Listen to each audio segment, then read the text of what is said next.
Sebab itu antara sunnah Nabi sebelum solat, baca beberapa Al-Quran dulu. Baca Al-Quran dulu.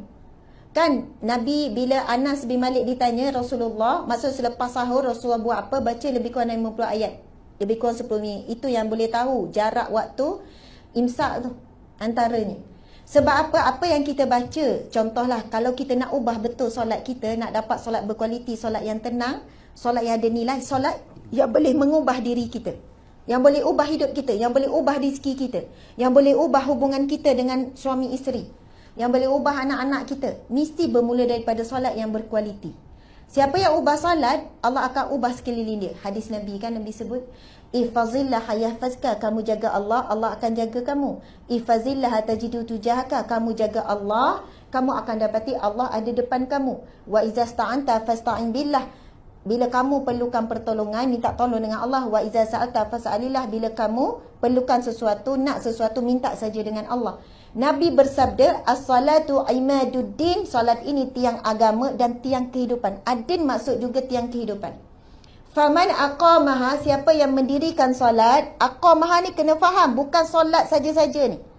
Faqad aqamaddin, dia sedang mendirikan agama dan mendirikan hidupnya. Waman taraka, siapa tinggalkan solat, faqad hadamaddin, maka dia telah meruntuhkan agama dan meruntuhkan hidup dia.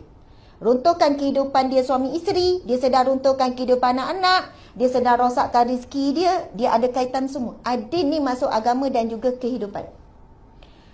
Tuan-tuan, saya sebelum berhenti kerja, dulu saya kerja di JAKIM, Jabatan Agama, saya sebagai perunding cara rumah tangga, kaunselor. Kerja saya tak boleh lari. Kalau tuan-tuan hari-hari orang cerita masalah, tuan-tuan lari tak? Siapa sanggup? Kalau hari-hari lah orang ketuk pintu rumah kan, ada masalah ni, esok datang lagi. Hari ketiga saya rasa kunci pintu kerik-kerik duduk dalam rumah, padahal ada dalam rumah tu. Tapi masa tu sebab Allah bagi amanah tugas, satu hari 4, 5, 6 kes. Orang lelaki pun datang mengadu apa semua. Tapi masa tu Allah bagi saya ilmu ekspres tentang masalah manusia, masalah suami isteri, masalah anak, masalah rezeki. Dan saya niat saya sebab tu bila orang datang, kita mulakan dengan Al-Fatihah.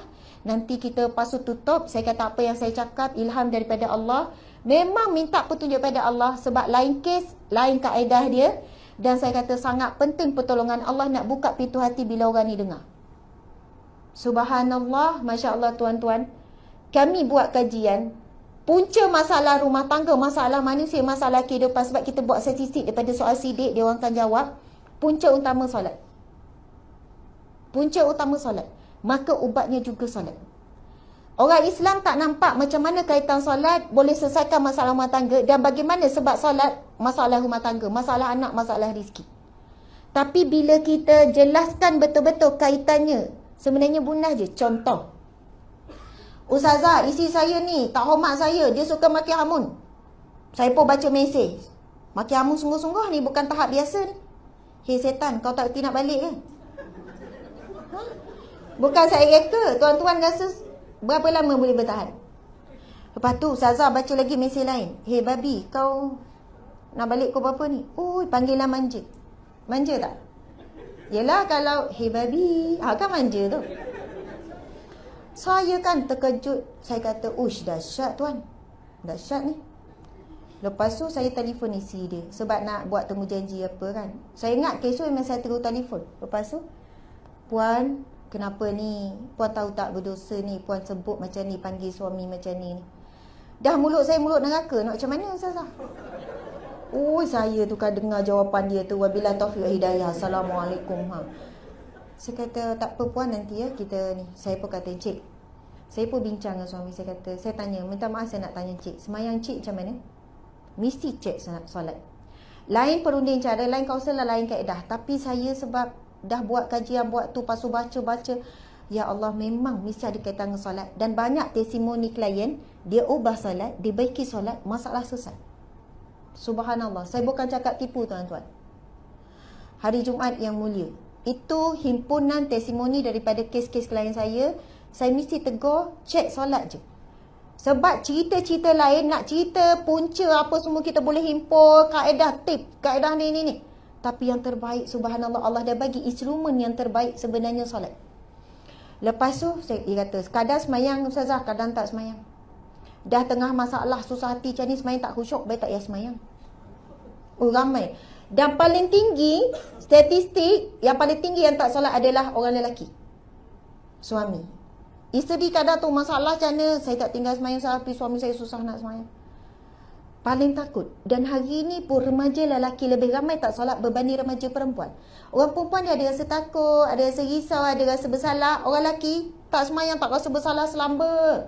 Makan, senyum macam orang beriman je kan.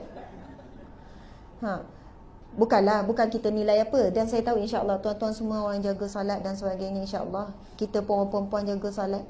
Tapi orang perempuan tolonglah jaga. Solat jaga, tapi tak jaga syarat sah solat. Kita ada syarat wajib solat, syarat sah solat. Ini dua ni sebelum solat kena settle. Syarat sah solat, syarat wajib solat, semua wajib solat ni. Islam, balik, mubayyiz, berakal, suci daripada hadas. 5. Kemudian syarat sah solat, ia mesti dipastikan sebelum solat. Pertama, beraurat, wajib. Aurat settle. Jangan kes semayang tu, jangan kes semayang tu, kain singkat bila sujud nampak. Lepas tu katakan tak sengaja. Dah tahu kain singkat sebelum semayang, kira sengaja. Lepas tu mulalah dia duduk pijak kain tu kat belakang.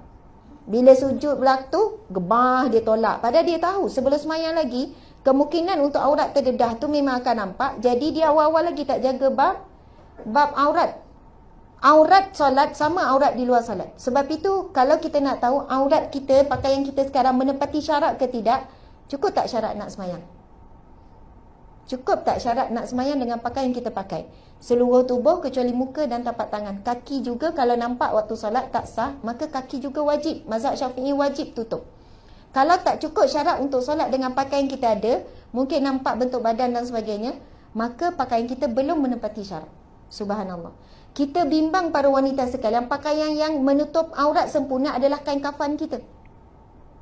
Masa tu dah tak ada guna sebab dah tertutup pintu taubat kita. Jadi pakailah pakaian menutup aurat sebelum betul-betul kita ditutup saat kita tak bersedia nak pulang kepada Allah Subhanahu Wa Taala. Okey, baiklah. Kemudian syarat sah seterusnya apa dia? Suci ataupun wuduk. Suci tu ya dan wuduk. Orang lelaki tak ada masalah bab wuduk. Orang lelaki pakai foundation ke? Tak pakai kan? Bedak-bedak tak pakai kan? Gincu tak pakai. Orang perempuan satu bedak. Kadang ada bedak yang memang kalisai. Dia kata bertahan 8 jam. Lepas tu ada pula bertahan 12 jam. Yang tu lagi nak beli. Dia kata kalau berpeluh lagi shining, flawless. Betul lah, kita tak faham benda-benda ni. Kita takut kita flawless di dunia, di akhirat kelak wajah kita hitam berdebu. Sebab di padang mahsyar ada 2 wajah je. Putih, berseri, cerah, terang. Yang kedua hitam berdebu di padang mahsyar. Walaupun hidup di dunia cerah putih, walaupun hidup di dunia kulit dia gelap, negro, hitam legam, tapi akan dibangkitkan 2 wajah ini sahaja. Subhanallah. Sebab itu orang yang risau wajah dia takut tak flawless di akhirat kelak, dia jaga betul-betul wuduk dia. Sebab antara wajah yang bercahaya di akhirat kelak kesan wuduk. Hadis Nabi SAW. Sesungguhnya kalian akan dibangkitkan dengan cahaya wuduk yang berbekas kesan. Maka lebihkanlah had wuduk tu. Kalau muka tu lebih sikit lah, tangan lebih sikit lah, supaya nampak kesan daripada wuduk tu akan keluarkan cahaya di padang mahsyar. Nabi dah tahu itu umatku. Nabi tahu siapa yang Nabi nak tarik beri syafaat. Wajah-wajah yang bercahaya daripada cahaya wuduk, cahaya Al-Quran, cahaya selawat dan cahaya solat. Subhanallah. Orang perempuan ini cabaran hari ini. Cabaran sungguh. Bedak kali sair, foundation kali sair. Kita boleh nampak kalau dia R&R mana-mana, bila dia cuci muka nampak berminyak. Orang lelaki tolong perhatikan isteri tuan-tuan sekalian. Tengok kalau dia ambil wuduk, dia cuci muka tu, kalau nampak berminyak lagi, lepas tu kita kata ambil tisu jap. Kenapa bang? Kita pun cuba sapu. Bukan romantik. Isi kata wah makasih bang, macam romantik. Kita pun cuba sapu kat muka dia, nampak coklat lagi, awak pergi ambil wuduk balik. Kalau sebelum solat, sebelum keluar nak jumpa manusia, kita boleh habis masa 15 minit, setengah jam untuk hias muka. Tapi kenapa nak jumpa Allah? Allah nak wajah yang bersih berhadapan dengan dia. Kita tak boleh habiskan masa untuk Allah. Lelaki ni rumah terbuka apa semua ni, tumpah semayang rumah orang, singgah sekejap apa semua. Masya Allah. Kalaulah kita tahu benda tu kalis air apa dan sebagainya, kalau sekadar dengan air tak hilang makeup kita, tak hilang semua tu belum cerita bab hukum makeup semua tu lah, saya nak cerita bab wuduk saja. Kalau tak hilang, bawalah ready, siap-siap pencuci muka kan, ataupun makeup remover ataupun tisu tu semua. Ni gincu ada yang tak hilang. Semayang tu nampak kesan gincu ni, ada yang pakai apa ni, eyeliner apa semua, kalau tak hilang semua itu kena rata, ia menghalang wuduk contohnya. Ni ada yang pakai ni kan. Subhanallah. Na'udzubillah min zalik. 20 tahun semayang, 20 tahun tak jaga syarat sah wuduk, takut solat sia-sia, tak dapat apa-apa pahala. Bukan itu saja, bila tak sah menanggung bebanan tak sah solat tu, orang perempuan.